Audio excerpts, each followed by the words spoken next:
I was saying the Niners are done. Our season Oh, is done. I'm not feeling real happy about it right now. I just saw an Instagram reel of the coach talking about the Donner Party and how the last game was like reminded him of the Donner Party because his whole team had been eaten alive by petty injuries or something like that. Well, injuries and trauma. I mean, two of their players had babies die Oh my God. within the last couple of weeks. So like their main offensive lineman's wife was pregnant with twins. She miscarried both of them. And 2 weeks ago, another one of our players lost like a 1-year-old due to some autoimmune disease or something. But so besides the injuries, which have been awful, there's also just sad trauma with these guys. So yeah, we are done. We are done. It's sad. You just hate to see people go through that. Yeah, it's wild. Super sad. Do you want it Thomas or Tommy? Oh, I don't care. I can change it. What has it been consistently? Thomas is fine. We're going to go with Thomas. Thomas today. Today is Thomas. Sure. See, you're okay with either. Like when people call me Angela, I hate it. Like I don't know why. It bothers me. Yeah, you're not an Angela. I'm not an Angela. No, not at all. Could be in another life. Hi, Tom. Hi. Sorry. I won't call you Angela. Do not ever call me Angela. No, actually, I don't mind so much anymore. It just doesn't resonate. I just don't respond. Yeah. Yeah. And somebody Although said I was pretty stoked yesterday because I was coaching in CrossFit and there was a girl in there named Renee. And I saw her name written on the board and I was like, wait a minute. You have an accent over that second E? She's like, yes, I do. And I'm like, I know. That's my middle name. Everyone forgets the little accent. So there you go. You had her covered. I had her covered. She felt very seen. Good. Nice. Yeah. And then I had her deadlifting and she felt really good about that. So there's nothing better than that, than seeing those wins. We had a client last night, a girl, she's only been with us a little over a month. She deadlifted 235 pounds. Wow. Just within a month of being with us. Like, it's crazy. I'm like, that's like my PR that I've worked on for 10, 15 years. This girl came in and crushed it within a month. And another girl client matched what she did 205 yesterday. And she's just, little mom, same thing, been only with us a month and already putting up those kind of numbers. It's so impressive. That's awesome. Yeah. Yeah. Love seeing that. You know how that is as a coach. When you see your people crushing it, especially with heavy lifts, it's like, wow. And you see how empowered they feel. There's nothing like that. They like surprise themselves. Totally. Well, I didn't know I could do that. And you're like, yeah, you're crushing it. You're putting in the work. Putting in the work. Yeah. Well, awesome. And it's interesting. I think that's an amazing segue to this week's podcast, which is tips and tricks to help each other, one another through the holidays, and that sort of thing. And I think right there is key, is working out, pushing yourself, even though you want to eat bad, it's cold, you want to be festive. I really believe, and you come up, at least for myself, with a lot of reasons to not work out, but really it's working out with doing all that other stuff that can really help you through the holidays and hard times. I agree. Yeah. You got to stay up on your fitness. And, if we're talking about addiction, it can make us kind of respond to the world around us a little bit more, be a little more present, respond a little bit better, when you do an intense workout or, some sort of exercise, you get those feel good chemicals going. You're able to kind of approach the rest of the world with a more even keeled mindset. So yeah, I agree. Staying up on your routine of exercise is definitely a big trick, I guess you could say. A lot of people, they get in the holidays and they start to kind of get comfortable. They start to feel the comfort food and the sugar treats, and a lot of other people are, they're enjoying their downtime and whatnot, but especially you know, if you're in recovery, you know, you gotta continue to work on yourself. You can't take the vacation that you may see some people taking, you know. So Yeah. Well, and especially when you're conditioned to do that, and then you drop out exercise for a week or two, and then you start. For me, I don't notice it physically, but I notice it mentally. And it took me a while to actually notice it, but you just start feeling a little depressed, a little down, a little not with it. Like, and so you think it's more mental and emotional, but it's stemming from not doing the physical, but it manifests in a mental, emotional way.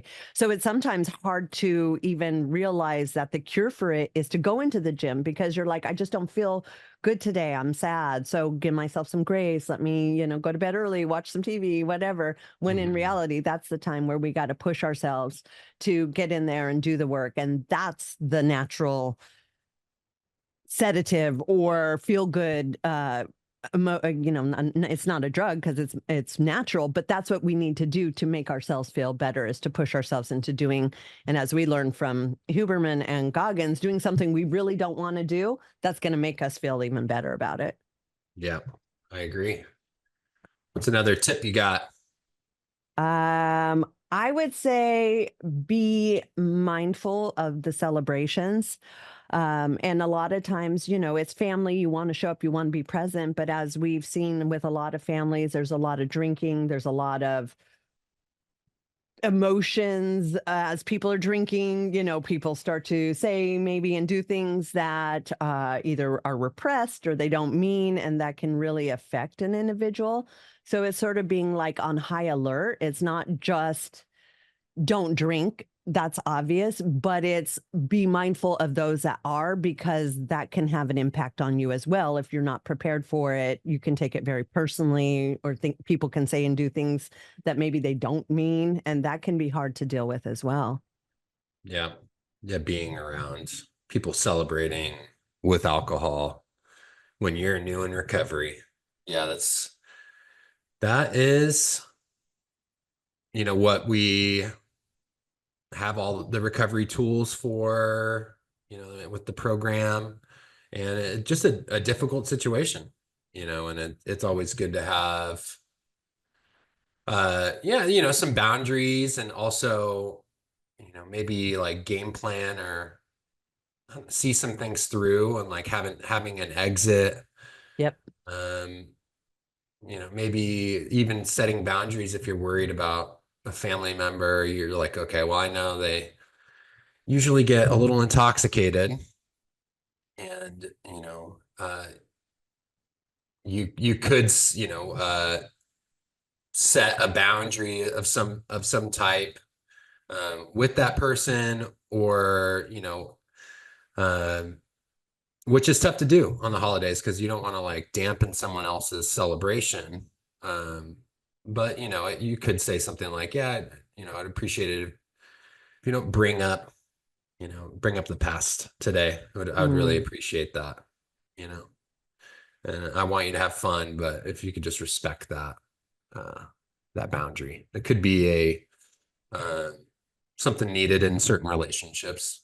Um, but And yeah, it's hard that's to do. It's hard to advocate for yourself, especially if you're in a position with your families where you're not the parent or the grandparent, the matriarch, the patriarch of the family. It's sometimes very difficult for someone to feel they're important enough to advocate for themselves and set those boundaries. mhm. So there, but from what I've experienced, for the most part, people respond usually pretty well, unless there's, it triggers something in the other person, and then they need to recognize, like, that's them, that's not me. That don't stop advocating for yourself, because it makes people react in a certain manner, unless your delivery just sucks. But it's their stuff, it's not your stuff. And I think that's why it's so important to do the work on yourself, so you can start to recognize what is real as your own and own it, but also what's not your own, Mhm. and boundary that.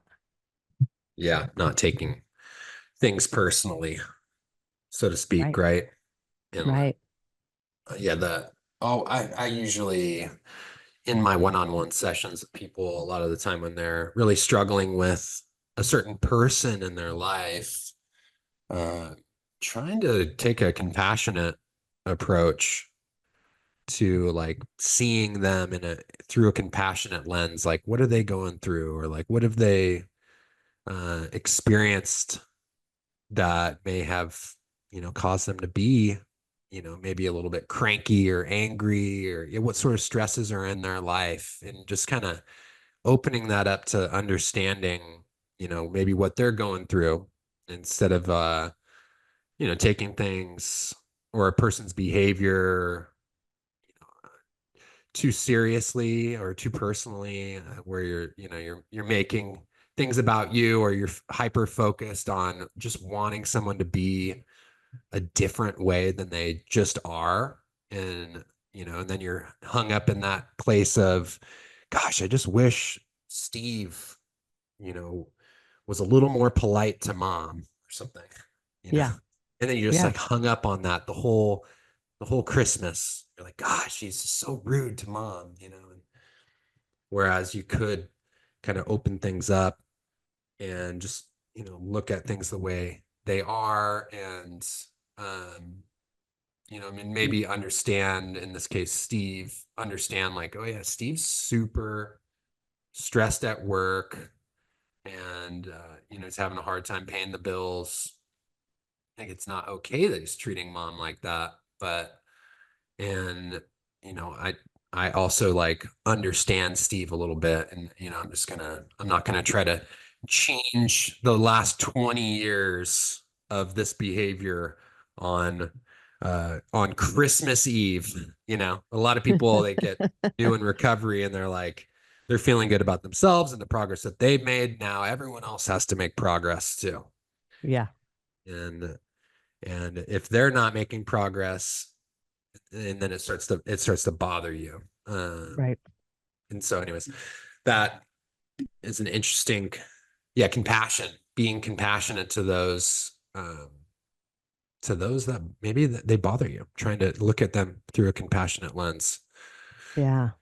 Well, and I really like what you brought up there, because that's something that I've experienced a lot, even with like my kids, is they'll be behaving in a way that's just kind of rude or mean or disconnected or grumpy. And I used to take that, still can take that kind of personally, like, gosh, what the heck? We're together. And why, is it me? Like, am I just pissing them off and triggering them? And then I find out, as they start to open up and as we work together, oh, well, I was that way because I just broke up with somebody, or somebody just did this. And their communication isn't telling me what's happening. So I instantly think it's me or them or something. And that's where I think, if you can really, and I certainly don't have this down in the moment, afterwards I can figure it out, but to get that communication in so that everybody sort of understands what's going on. Maybe we're not solving the problems, but maybe it can help us have a little more compassion by trying to understand what that person is going through. They're not just acting that way for no reason. So maybe Right. it's an opportunity to listen or get them to talk about it, so it's not such a thing that they're going through on their own.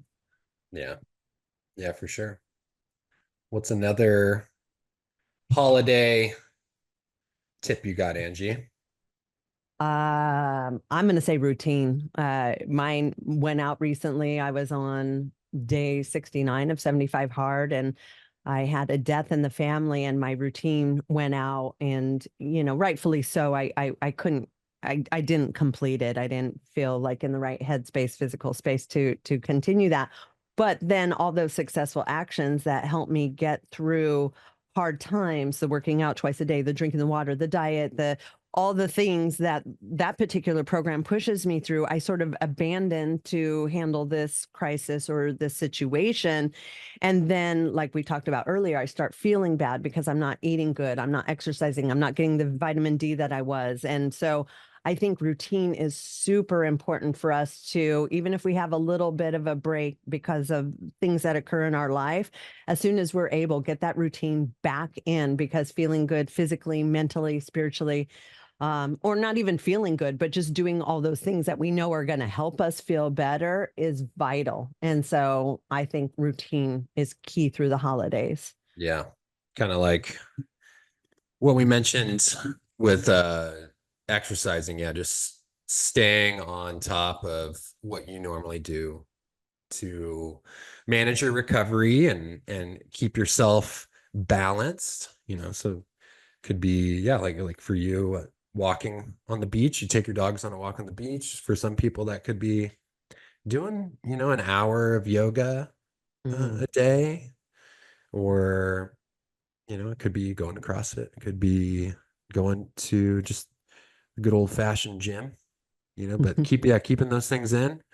Yeah. Uh, and Infrared sauna, that's like my key. Like that, after I got back from being out of town, that was the first thing. I couldn't wait to get in there and just start detoxing my body from all the bad food or non-optimum food, because I ate out a lot, all the things that we always talk about against. But when you're out of town, it's what you got to do. You do your best, but it's not always like your normal routine. And so for me, I can't wait to get back in the infrared sauna and just sweat it all out. It just makes me feel like I'm doing something to counter all the not great things that I was doing. yeah, yeah, kind of in the regards to the routine talk. Yeah, it's vacation, right? We're talking about holidays. It's vacation for everyone, but Yep. it's not a vacation for your recovery. Right. And your recovery can't take a vacation. So having that mindset, and if anything, a lot of people aren't working through like the big part of the holiday. And so, yeah, maybe even leaning in to it as a time to even, maybe you have more time to work on yourself. Maybe you have more time to dedicate to things that make you feel, whole and grounded, centered, could just even be, yeah, reading some quiet time, reading something like that, doing I things love that that. I love that rejuvenate because we you. teach that in the program. It's like, idle time is the devil's hands, more or less. So keep yourself busy, because if you don't fill that time that you're off, or that the world is slowing down for the holidays, and you just let that be stagnant time, your mind starts to pull in creative solutions to do with that time. So proactively do things to fill that time, not have nothing. Mhm.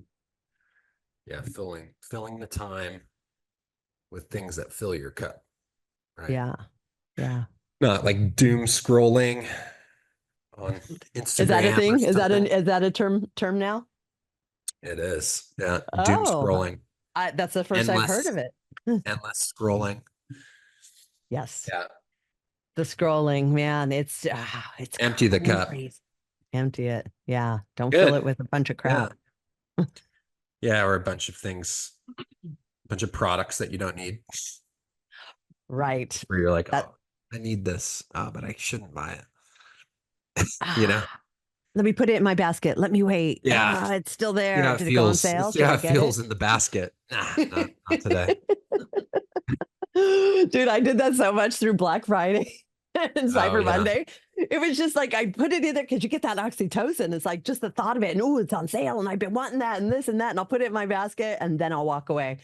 And then I'll come back and rethink it. And then I walked away. And I was so proud of myself because I didn't succumb. Normally, these are like the two biggest sale days of the year that I kind of wait all year for. And I'm like, this year I'm doing it different. I am not getting my oxytocin from retail therapy. Like, I'm going to get it elsewhere. But it's a hard habit to break when you start to rely on that to make you feel good. Yeah. Retail therapy, Yeah. you could say, or, Yeah. or retail addiction.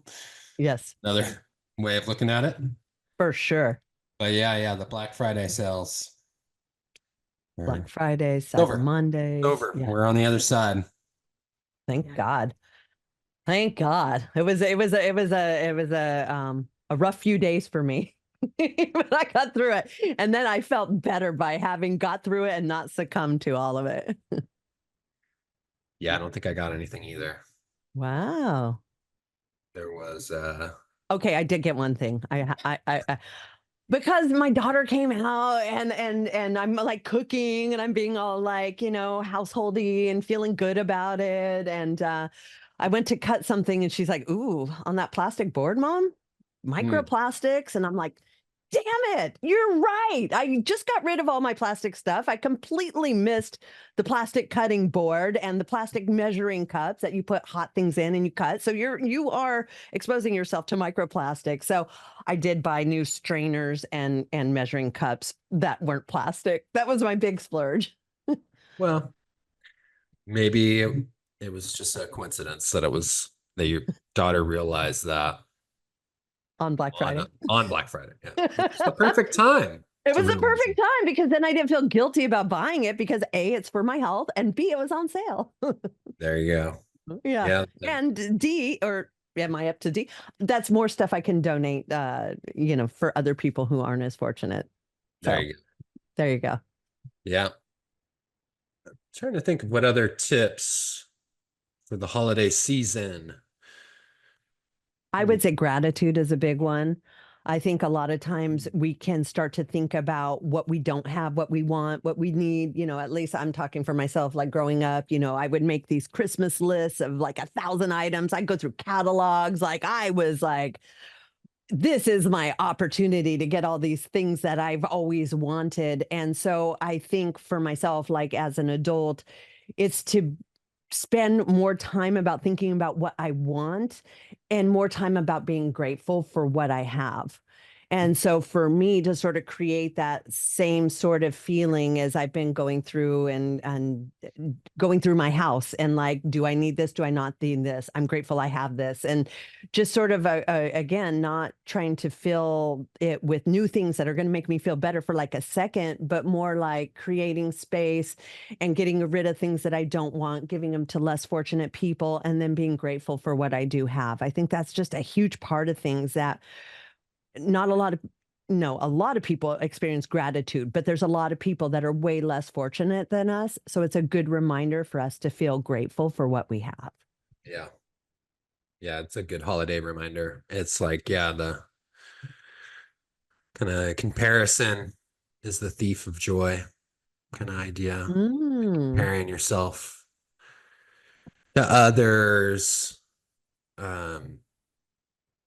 Which, yeah, unfortunately, I feel like everything's kind of set up for us to compare ourselves to others, with all the brands and the products and the nice cars and you know what I mean? Bodies. Oh, The yeah. bodies. Yeah. Yeah.